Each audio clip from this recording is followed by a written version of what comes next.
Hey guys and gals, welcome to another episode of Mr. GM Fan. Well, today we've got a couple of articles out of Successful Farming, November 1955. First article I'm going to be reading is very telling. It's a suggested plan for telling the farm story. So it's basically telling farmers that we need to connect more with the public, maybe more marketing. I think with social media, it's definitely helping. But I just thought this was a great article to read. I think it's very timely. Again, the name of the article is Telling the Farm Story by Jim Rowe. American farmers have lots of good help. Most of our technical farm problems of soil, animal science, building, and machine design are being studied and solved by devoted and expert men in the research laboratories of industry, government, and our colleges. But at present, we have no laboratory, no research scientist helping us find the way to increase public understanding of and goodwill for agriculture. Do we need them? Is this understanding of goodwill for agriculture one of our serious farm problems? I believe it is. It is one of the inevitable problems which accompanies the priceless privilege of living and farming in a free land, in a land where the majority opinion rules. You'd better make sure that the majority at least understands you and preferably likes you. If farmers are to avoid receiving very material public opinion rebuffs, we'd better see it that we fully understand our public relations problem and follow up by doing something about solving them. Well, what are our problems? There are three. Number one, we are becoming more and more isolated from our customers. As an increasing number of millions of people are born, live, and die without ever seeing a real farm, much less learning about one, then, two, every improvement in our marketing system moves our customers another step away from us. A pre-cut, pre-wrapped, pre-priced beef roast is just tonight's dinner to a city homemaker. She would need an active imagination indeed to link it up with our world of water short ranges, production testing, corn and cob meal, molasses, and everything else that goes with the production of beef. An active imagination or some help from us. Then, two, we have allowed farm groups to be pictured with some accuracy this time as about as peaceful as a truckload of cats. Instead of public relations, agriculture seems to specialize in public altercations. If we can't agree with ourselves, how can we expect anyone else to agree with us? Number two, all of this is costing us money. That's our second problem. Everyone has to buy food, but there is an ever increasing competition for every consumer's dollar. If we allow consumers to become even faintly displeased with us, they'll decide against our products wherever they can easily make a choice between more and better food or some other attractive offered product. I believe this is a very important point. I believe demand expansion is truly one of our great unplumbed farm frontiers. We have lured ourselves to sleep for too many years with the defeatist attitude that there's not much we can do about the demand for farm products. The human stomach is just so big, we've always told ourselves. We have solemnly assured one another we are tied forever to the demand curve, which rises only when the population figures go up. No one can deny that we are tied to the law of supply and demand, but there are no house rules saying it's not fair to tinker with the demand curve. If the producers of automobiles, beer, bobby pins, or television sets had merely sat around waiting for people to want their products, we'd still be a nation of small businessmen. But they didn't wait. They set about to alter the curves. I believe we can do the same. We can make food, cotton, and wool the symbols of gracious American living. We can show people how these products will make them healthier, more attractive, more successful in their business and social life. Better yet, each of those stories will be true. We must take another leaf from the industry's book and assure consumers to the reputation of the manufacturer, the American farmer. Number 3, we are doing very little to prevent this wall of misunderstanding from growing. We have no unified, positive program of public relations for American farmers. There are many strong indications that now is the time to begin such a program. Farm minded congressmen think so. Farm editors think so. Farm industry leaders, land grant college people, professional public relations experts think so as well. And, most importantly, farm men and women are indicating their urgent desire for such an effort. For the past 5 or 6 years, we have repeatedly discussed this subject with you in Successful Farming. Each year, we have received more and more response to these discussions from Kansas. This is something we as farmers have failed in all along. From Indiana, something must be done for agriculture. It seems our goods are getting cheaper while other lines are getting higher. From Iowa, I honestly believe the need is urgent and the time to start is now. From Pennsylvania, the subject you discuss is too big and too vital to be talked about a little and then quickly forgotten. What is the next step? Well, what is the next step? Actually, there are three.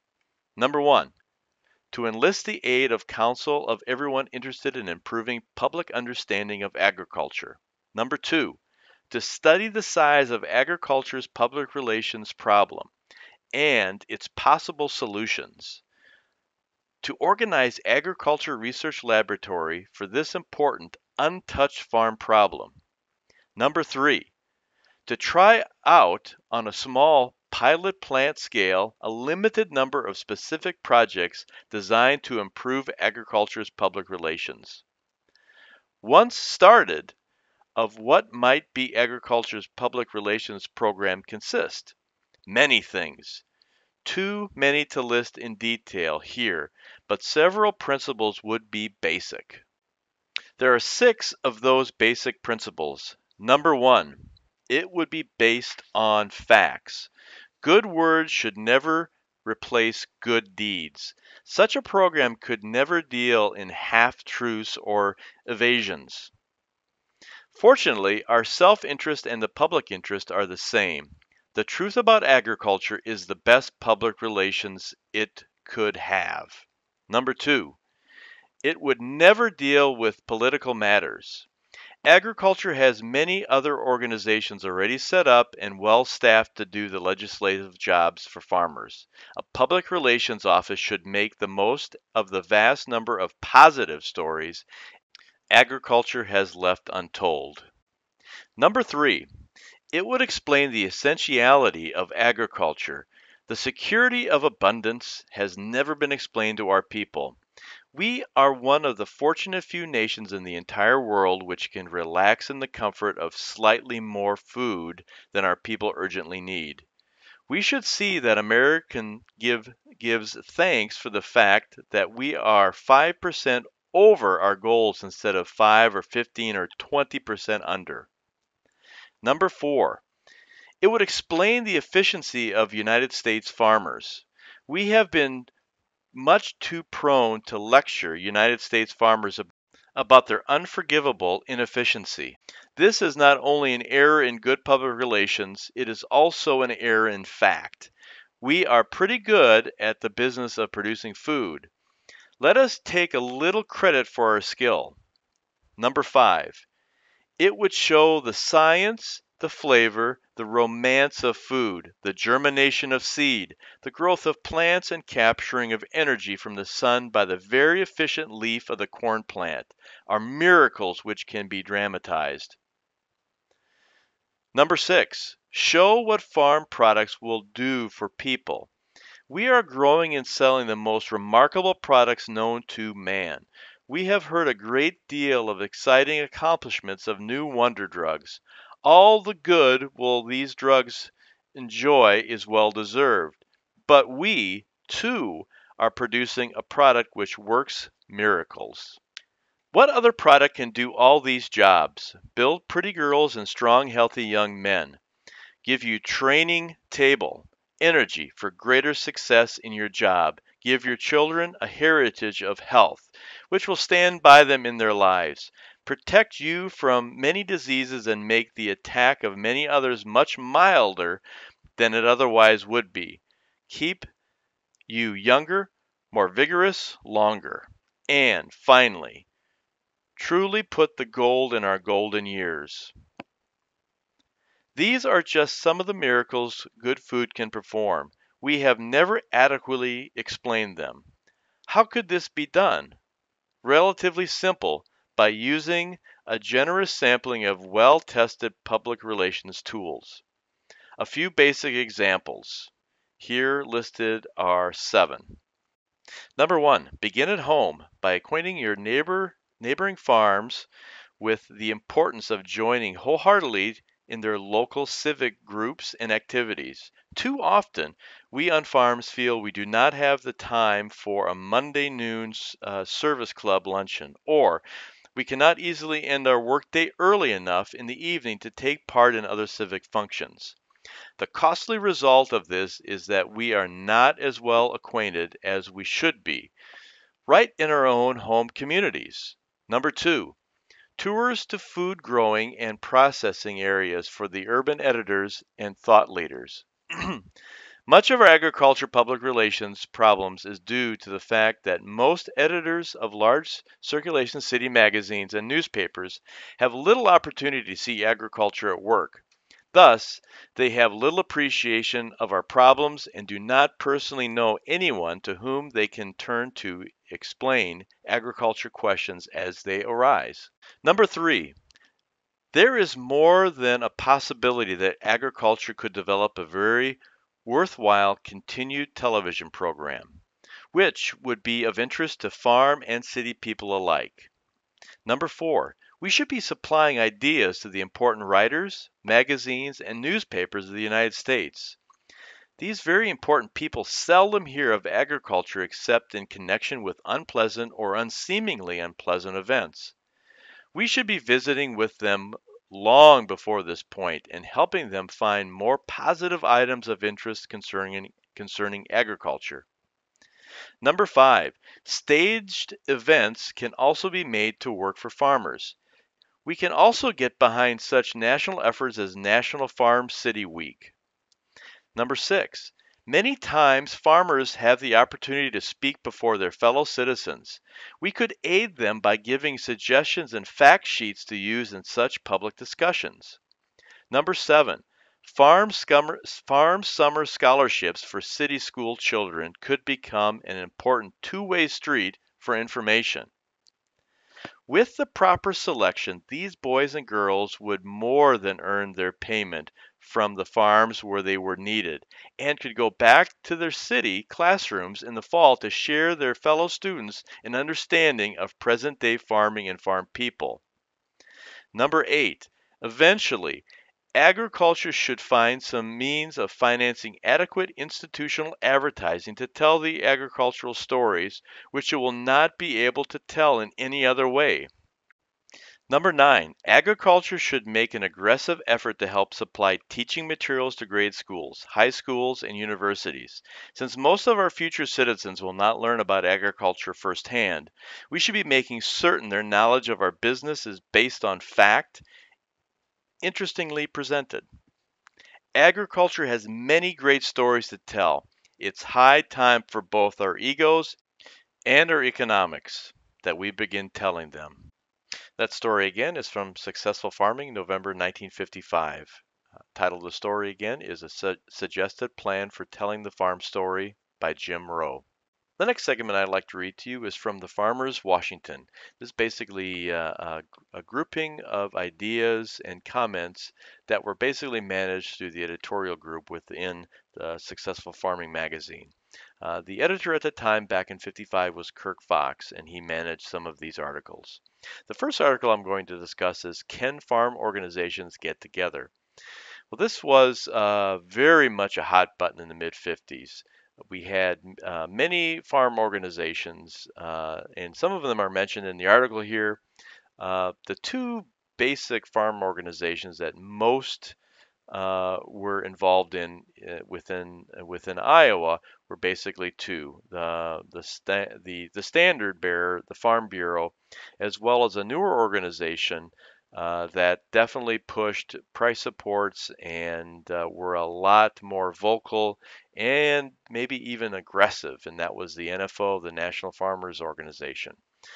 I know some of the younger fellows listening to this probably are not aware of the NFO, but it was a group that was taking on some issues. A few gentlemen, a few farmers even spent some time in jail. They did some milk dumping, etc. And everyone has their opinion on that. However, I'm going to start reading this article and let you guys be the judge. Can farm organizations get together? Your national farm organizations, wide apart on basic price support programs for years, may be forced into a gentleman's agreement by the farm income situation. Unless they call a truce and provide more united guidance to Congress, don't expect much more than gadgets and gimmicks by the way of farm programs in 1956. Failure of the big organizations to get together on major issues frequently is cited as one of the major reasons why we lack an effective long range farm program today. Each organization, Farm Bureau, Grange, and the Farmers Union, tells lawmakers a different story about price legislation. Congressional testimony thus serves to cancel itself out and weaken the farmers' position in Congress. Behind the scenes effort now are becoming made to get a united farm organization front for the next session of Congress. The National Grange has invited the Farm Bureau and the Farmers Union Executive Committee to conferences to try to find common ground. While there is not much optimism in Washington that the farm organizations can get together, the possibility is growing. All right, guys and gals, well, that's going to wrap it up for Mr. GM Fans video today. Hopefully you found these articles interesting. The first article about better marketing, I think it's helped with the internet and YouTube.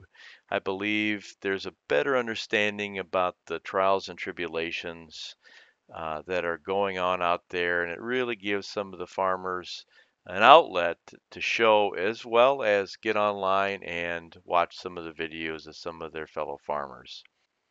In the second article that I read, I really kind of wanted to bring that to the forefront just so there was some history, a little bit of understanding to some of the farm organizations that were available within the mid 50s.